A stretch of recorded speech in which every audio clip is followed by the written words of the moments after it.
Hello, my name is Jane Marx, and I'm a tour guide in New York, and I'm working with the Village Alliance inside our new reality.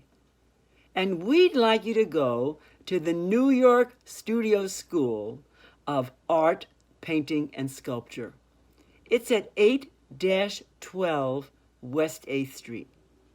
The outside facade is a pinkish stucco, reminiscent of the building that opened up right in that structure in November of 1931, the Whitney Museum of American Art.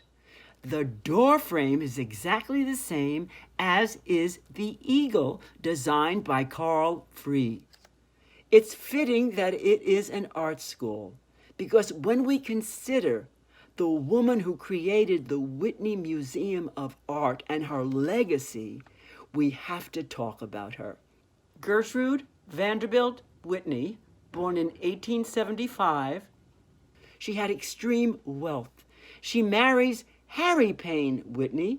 He has extreme wealth.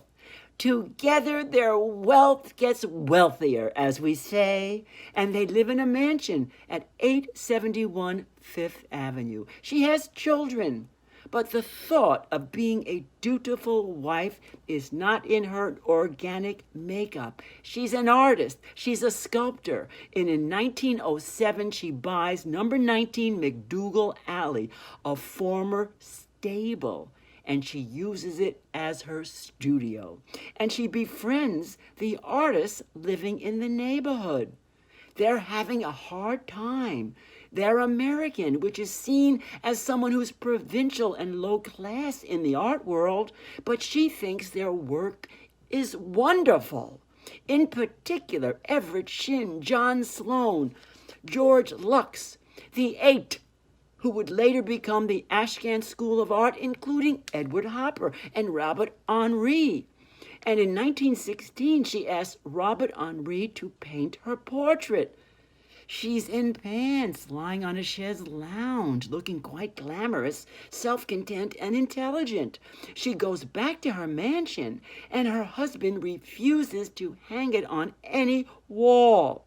She brings it back down to the village, and she buys number 8 on 8th Street and makes it a gallery. Then she buys 10 and 12 and eventually 14.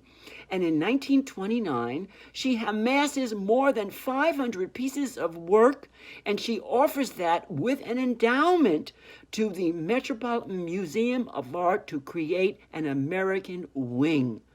They turn her down. And they say, we don't like American art and we don't like living artists. So she creates the Whitney Museum. If she was here, we'd thank her, because she brings American art way up there, on par with every other creative endeavor worldwide. The museum moved out in 1954, and in moved the National Recreation Association. That stayed there until 1966. And in 1967, the present art school became its inhabitant. Art lives on, art is forever, art is the creativity that keeps us together.